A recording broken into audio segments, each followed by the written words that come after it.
everyday thing. It's an everyday thing. It's an everyday thing when you let your nuts hang. Is every female in Atlanta weird? Or story time about another odd, weird interaction that I had with the female in Atlanta. And let me just say, when I get on here and tell y'all these story times, it's not to be messy. It's not for clout. It's not for clicks and views. I'm genuinely telling y'all experiences that happened to me, because for one, I like to hear other people's perspectives on things. And then two, I be trying to figure out, is this stuff just happening to me or is it happening to y'all too? So this particular female, I met her in an entrepreneurship group. She was heavily involved into real estate, and at the time I was like just getting started with Airbnb, and so I'm like, oh, this is perfect. I can make a connection with her, possibly regarding business and then a friendship as well. So in the group, it seemed like we kind of clicked and hit it off. We exchanged information. We chatted a little bit on the phone, and then we decided to go out and have dinner. So we end up meeting for dinner at Devon in Midtown. And so everything's cool. We're just chatting, kind of getting to know each other, and we get on the topic of dating. So she asked me, like, am I dating? And at this time, I was new to Atlanta, so I'm like, no, I'm not dating. People are too freaked out in Atlanta for real to be dating. And so I asked if she's dating, and she tells me, yeah, I'm dating this millionaire tech guy. And she's like, yeah, people are super freaked out in Atlanta. So I'm like, oh, okay, you dating a millionaire tech guy. That's cool. So we start talking a little bit more just about how people are freaked out in Atlanta, right? And she like, yeah, me and my boyfriend, we used to dabble into, some freaky things. We used to have, but she's like, we don't do that anymore. We don't really get into that type of stuff. And so when she said that, I was just like side-eyeing her a little, because at the end of the day, what you do in your bedroom really don't concern me, as long as you know I'm not going. The thing about making friends in Atlanta is you don't know if somebody really want to be your friend, or if they want to be your friend because they feel like they can come up off you, or if they want to get you in a bedroom, or you just don't know. So we wrap up dinner. I probably chit chat with her lightly a few times after dinner, and then I get this text message. I can't remember if she texted or called me, but basically she was like, hey, do you want to go to St. Lucia for my birthday? She's like, yeah, my boyfriend, remember I told y'all she had this millionaire boyfriend, right? She like, yeah, my boyfriend, he's gonna pay for us to go to St. Lucia. So I'm like, oh, bet.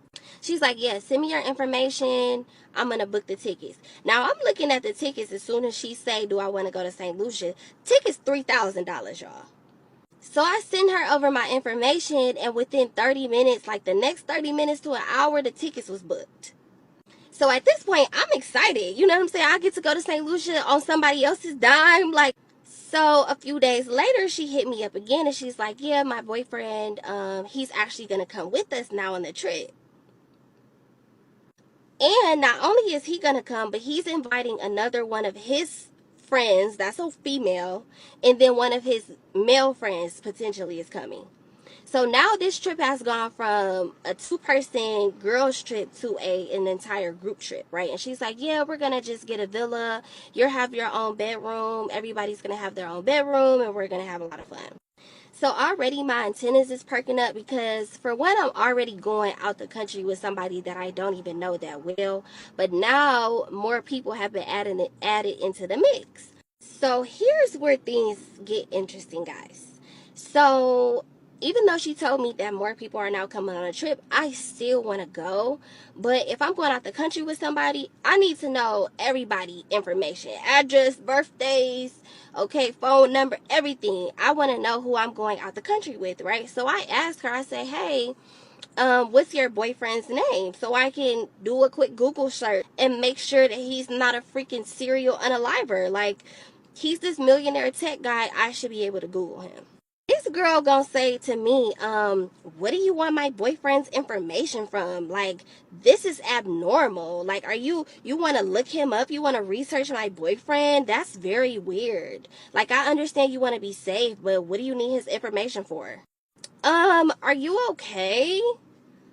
I literally told her, I was like, I wasn't trying to offend you by asking what your boyfriend's name was, but if I'm going out the country with somebody, I want to know the names of everybody, right? Hello, like, so she proceeds to give me the name and the Instagram of the other female that's going. I never got the information about the other male friend that was supposed to be going. Why this girl tell me, y'all, why she say, let me ask my boyfriend and see if it's okay for me to give out his information. What are you talking about? What do you mean you have to ask your boyfriend that I'm about to go out of the country with and spend a few days with in a villa? You have to ask him if it's okay for you to give me his name? What is going on here?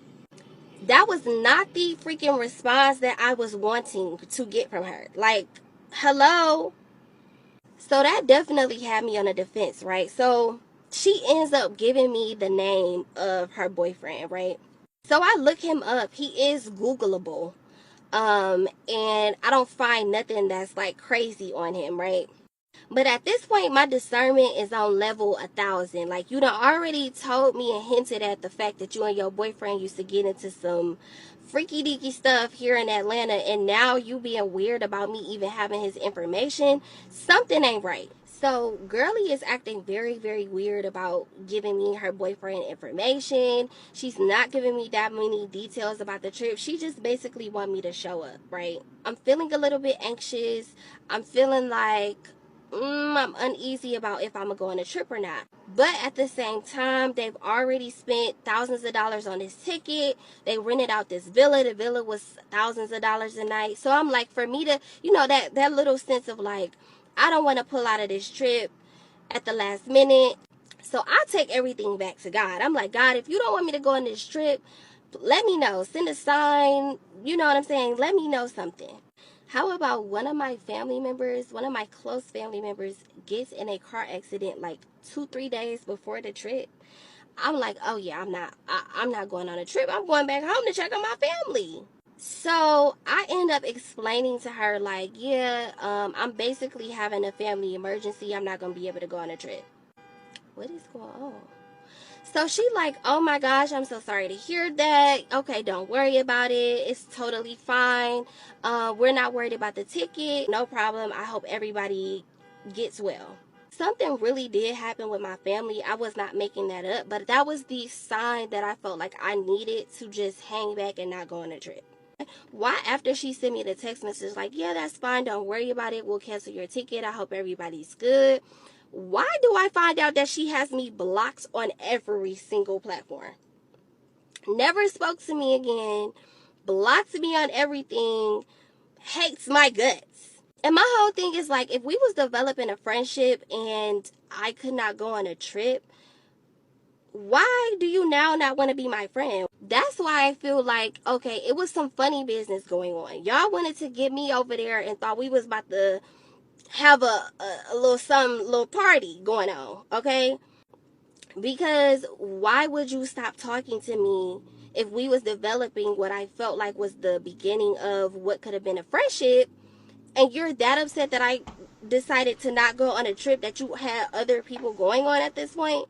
And then it's like, why is a bunch of females going on a trip with your boyfriend? Like, I don't know. I just thought the whole thing was weird. So basically, the girl and the other girl that I told y'all that was her boyfriend's friends, they ended up going on a trip. After she got back from the trip, she blocked me on everything. Am I tripping? Or was that weird? Like, was there definitely some other motive behind why she invited me on a trip? I feel like it was some funny business going on.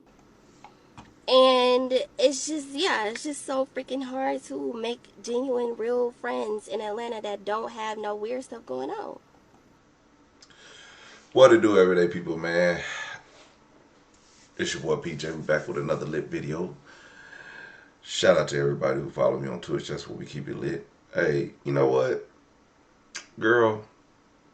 If you took your stupid ass on that trip, I would have been like, you would have came home with missing a kidney. They would have left you in that villa missing a kidney. They was the money that the money that they was spending on that trip. They was gonna triple it with your kidneys. Okay, You would have woke up having they would have told you to continue to drink water and the ambulance is coming to get you. You would have left her in a body bag, baby. Don't ever do that. You just meet somebody and now all of a sudden they want to offer you a trip to St. Lucia. Like, no, come on, man. That ain't. I know niggas that been in relationships for years ain't never offered her to take nobody to no St. Lucia, okay? And you want to talk about you just made a random friend. Ain't nobody that nice in Atlanta, okay? Now shout out to A Minute with Me. She's from Atlanta and she confirms that they wanted a freak off and people in Atlanta is not to be trusted like that. It's a lot of people in the chat talking about I've been here for 7 years and one thing I never did was befriend these females. She was never trying to be your friend. She was trying to make you comfortable to see if you would clout chase. You was definitely going to be set out on a trip. That's why she blocked you because you no longer served the purpose she had planned. So, you know, look, also the fact that you were going on a trip not with not only one person you don't know, but multiple people you don't know, a man you don't know, ma'am, like what more do I have to tell you to be like, girl, you almost died.